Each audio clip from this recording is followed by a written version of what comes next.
About a month and a half ago, my wife and I bought a truck. Now, I've never been through the dealership buying process before, so I'm bringing in a prior car salesman to analyze our truck deal. The price, the truck's condition, the overall negotiation process, and tell me exactly what we could have done better through the entire affair. Now, Derrick Hurst has been on this channel last year when he broke down the entire car market and provided some tips and tricks for purchasing your next ride. Now, while I learned what we could have done better through our purchase, I figured I might as well share it here so that you can learn something too. Because purchasing a vehicle is going to be one of the greatest financial decisions that you make, and it can really hurt you in the long term if it's done poorly. So without further ado, let's find out how a newbie did on his first vehicle purchase. We started looking for a truck back in, it was probably September of last year.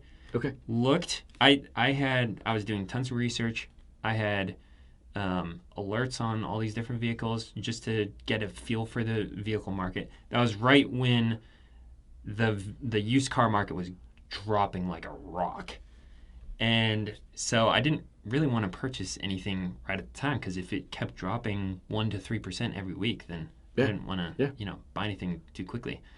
And got to the end of the year, still didn't see anything that really wanted. All that to say, there were a couple that we looked at, several that had some issues, didn't end up going with them. This truck ended up coming up, and we thought we should check this out. It is a 2013 Chevy Silverado, 1500, so half ton. It's got a 4.8 liter V8 engine. Okay. It's got 123,000 miles, which is 95,000 miles less than my car. So pretty appealing for me. Yeah, absolutely. Yeah. It had new tires. That's huge. Huge for a truck. Yeah. It had regular maintenance per the Carfax. It had a spray and bed liner. That's a big one too. Yeah. And it had a tonneau cover. So those are the details about the truck. Now, we went and actually test drove the truck, because I would never purchase a vehicle without having test driven it. We test drove a couple others, and you get on the highway and it starts making some sounds, and you're like, starts shaking real bad. Yeah, you get close to a stop sign and it's kind of squealing. The brakes are squealing, and you're like, ugh. Brakes are another thing. It's just, man, they can be so expensive. And that was actually something else that I forgot to mention.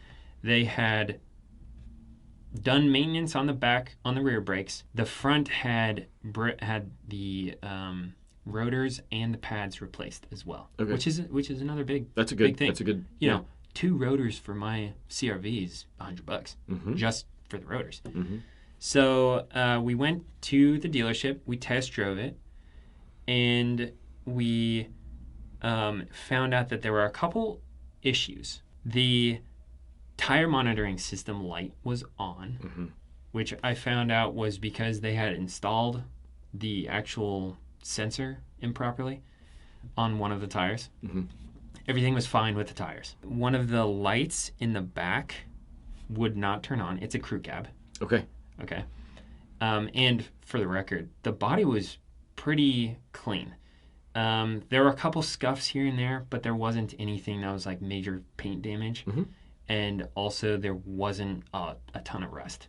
There was some rust on the frame, but nothing that was a serious problem. Because our plan was, right after we purchased the truck, since it was going to be a used vehicle, we were going to take it to a shop that we trust, and they were going to do like a whole acid wash on the frame, and then do a rust undercoating. Sure.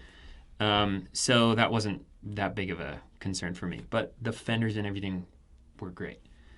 So after we test drove it, like I said, there were a couple issues. The biggest of which was the passenger window would go down, but it would not go up. Oh. Kind of a problem. That's an issue. Yeah. So after we test drove it, we went to a couple of other dealerships, checked out some other trucks, came back, and started talking to them about price. The asking price was $17,000. Okay. They showed me the out-the-door price was just under $19,000. Okay.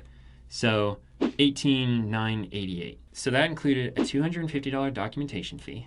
Standard across the state of Ohio. Yes, because $250 is the max that they can legally ask for a documentation fee. Correct. That actually is something that is able to be negotiated, if that's my understanding. You can. Yes. But you will be very hard pressed to get that one negotiated out. Now, what I will tell you is sometimes if they need to play around with the price, they may move it a couple $100. They may remove it from that doc fee, but they'll leave the doc fee listed on there. Okay. So it included the $250 documentation fee, a $35 titling and filing fee. That's a fee that they don't have any say in. Right. Yep. $1,203 in taxes, obviously something that they have no say in, and then $500 for a paint protection package. Okay. Which is something that you and I had talked about before. They say this is something that we add to all of our vehicles to protect your investment. Yeah. Yeah. And like you said, the paint protection is actually, like in your experience, a good product. It's just you would never pay correct the kinds of prices that they ask. It's a really good product. Yeah. Okay, so I don't want to put that down at all. But the amount they charge for it is astronomical. Yeah. So if you're going to take care of your vehicle, it's not going to be worth it. Correct. Yeah, generally speaking. So all that together was out the door, $18,988. I was actually pleasantly surprised at the lack of extra products that they tried to pitch me, which was really nice.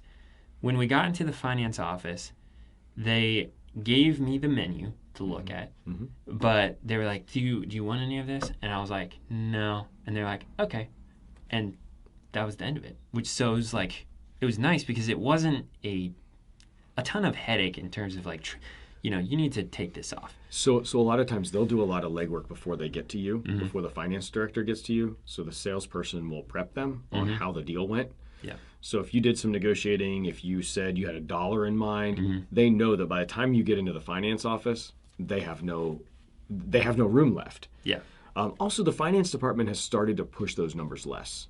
I will say they've started to push their product a little bit less. I don't know if they changed the pay structure in some of these finance departments, but they have started to push it a little bit less. Okay. Well, it's certainly helpful to know you don't have to take a lot of these. You don't have to take any of it. Yeah, you don't have to take any of it. And as one of the YouTubers that I follow likes to say, if it's taxable, it's negotiable. So figure out what the things are that are taxed, and you can work with them on the price for that. And like we've said in other videos, just make sure you're okay with walking away. Yep, absolutely. Absolutely. So that was the out the door price, no negotiations. There's an easy way to figure out what's taxable and not too, because when they put it out on a sheet, a lot of times they'll list everything out and then they'll add the tax number. If they do it the right way, they should put the price of the vehicle and then all the other things, the tax amount, and then they'll add what's not taxable after that. Typically, really and truly, out of what you listed there, the only thing that's not taxable is that $35 title and doc fee. Everything else is taxable. The doc fee is. The tax and filing fee, or the title and filing fee, is not. Everything else is taxable. Yeah. Okay. So that was the price before any negotiation. What I asked for, and just bear with me because I know that we've talked about what kind of like a good strategy for walking into a dealership. So I'm working off of some of the research and suggestions that other people had made, and that is to go with kind of like a 90%, 95%, 97% structure of negotiation. Okay. So you start with 90% of what you're trying to, 90% of the price that you're trying to get to. Okay. And then when they come back with their price, then you hit them with 95%, and then you hit them with 97%.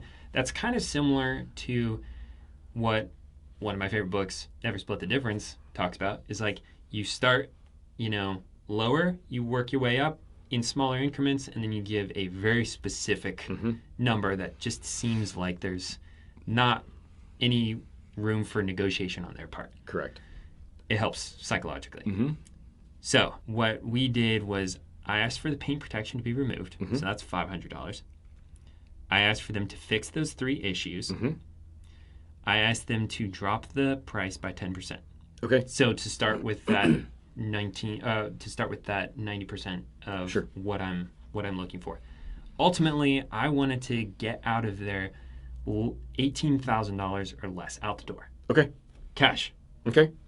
So that meant that it was removing paint protection, fixing the issues, and dropping the price down to out the door $16,675. And I was like, all right, this is going to sound crazy, but this is what I'd like. And that I threw that out there. Helps with some of the shock, I guess, of the initial anchor of the negotiation. So he said, okay, not sure we can do that. Actually, I can guarantee we can't get down to that price. Okay.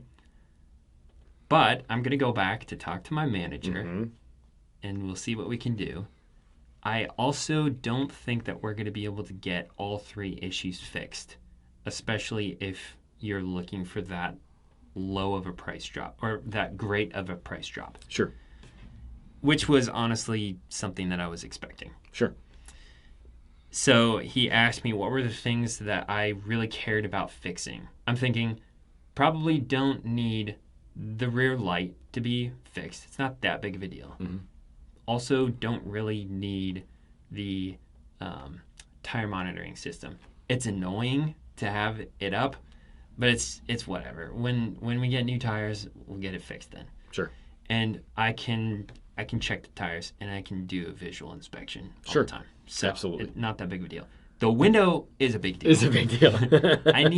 It's one thing if the window doesn't go down. It's another thing if the window doesn't go up. So I said I wanted the window to be fixed. He went off to talk to his manager, and I'm going through figuring out the numbers for my next anchor price. Okay. And he came back and said that they could fix the window for $300. Okay. Well, they could fix the window. He expected it was probably a window switch that needs to be replaced. And they thought that would probably cost around $300. Sure. So they're already throwing that in as like, this is part of the negotiation. Sure. You know? Yeah. They said that they could take the paint protection off. Okay. And they said that they could drop the price to, before taxes and everything else, $16,700, which was $18,172 out the door. Okay. Okay. So I'm saving the $500 off of the paint protection and then a little bit off of that plus the fixed window. Okay. So then I asked, can you drop it down to $17,227 out the door and fix the window? He said, let me go back to talk to my manager. Okay. That was right about at my 95% mark. Yeah. So he went back, talked to his manager, and then came back and said, okay, we can fix the window, but we aren't sure that this is exactly the issue. We can take another $200 off or another $300 off, and you can just take the truck and take it somewhere else and get like a used switch put in or something like that. It's not a guarantee that this is what the fix is. So, like, we can take the extra $300 off, but if we take it off, you know, you may not know what the problem is. Okay. That's a big point for me. I really don't want to have to take it to another dealership and or another shop or anything. I have no idea what the actual problem is because I don't have that kind of, experience with troubleshooting vehicles. But they said that otherwise they could give me a out the door $17,956. That's with you taking it someplace else to get the window fixed. That's actually if I want the window still fixed. Okay. And so I asked them, I think a couple $100 off that just to try to meet a little bit more in the middle of where we were prior to that. Sure. So he went off to talk to his manager. He said that he was going to try to get the manager to come out to talk to me because it was going to be easier than having the back and forth between him and I. Allegedly, the manager was busy talking to another customer. Fine. They probably were. But he said that he had talked to the manager, and the manager said, okay, we can get you $17,900 out the door. Okay. If you want to wait to talk to him, that's fine. But $17,900 out the door. At this point, I was like, we are below the $18,000 out the door that I was looking for by $100. And I genuinely don't want to be here any longer. No. Yep. And it was a good ride, in my opinion. I thought that it had a good number of things coming with it. And so we had talked about it prior to. We were willing to walk away, but we did actually get into the budget range. We didn't raise our budget, which was good. And so we decided that we were going to go with that. They did fix the window, which is great. And we got the tires and we got the brakes, and it came, like I said, with the tonneau cover and with the spray and bed liner. And it's a crew cab, which is huge, especially since we have a kid coming. Yeah, that's right. Yeah. I've seen it. It's a good-looking truck. Yeah.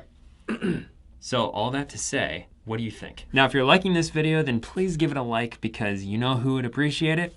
This guy. So as I listen to you talking, I'm just looking at these two numbers. And so you've got the original offer out the door was $18,900, and your final offer out the door was $17,900.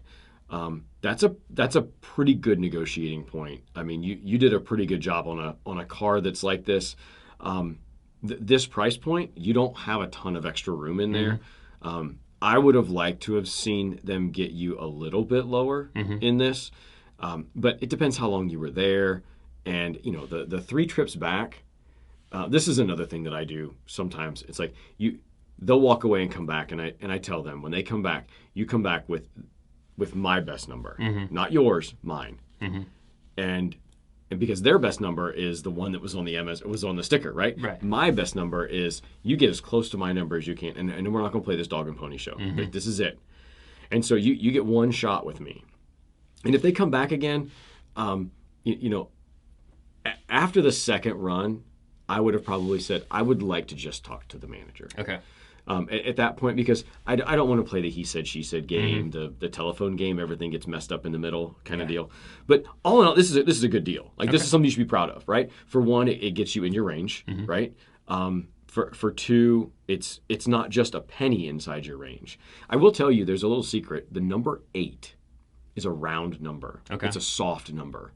And so a lot of times if you look at dealerships and used car lots, they'll throw an 8 somewhere near the end of the price. That typically means they've discounted the price, and it's probably going to head to auction before too awful long. It's a soft number, makes you think you're getting more off the price of the car, and you'll probably buy it faster.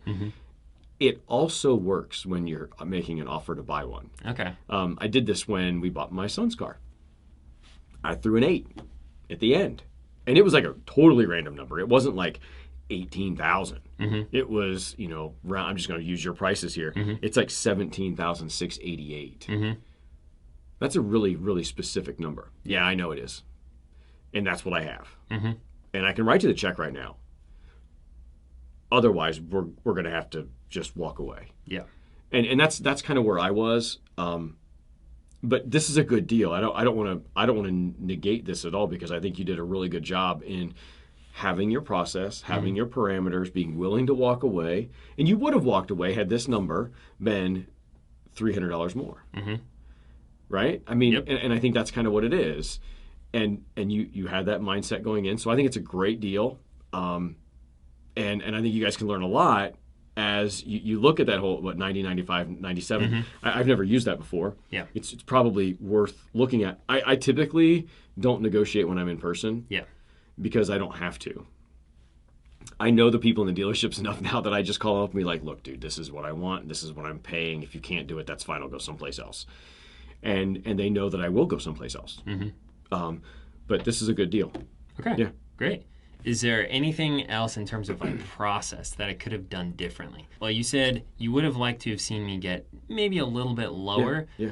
And honestly, I felt the same way because I was like, $1,000 is like I was happy with the $1,000, but half of that was the paint protection package, which I knew was already a decently high margin product that they were throwing on there anyway. So just saying, okay, we'll take that off doesn't seem that generous to me. So they didn't really really didn't lower the price much. Right. I mean, they really dropped the price about $400.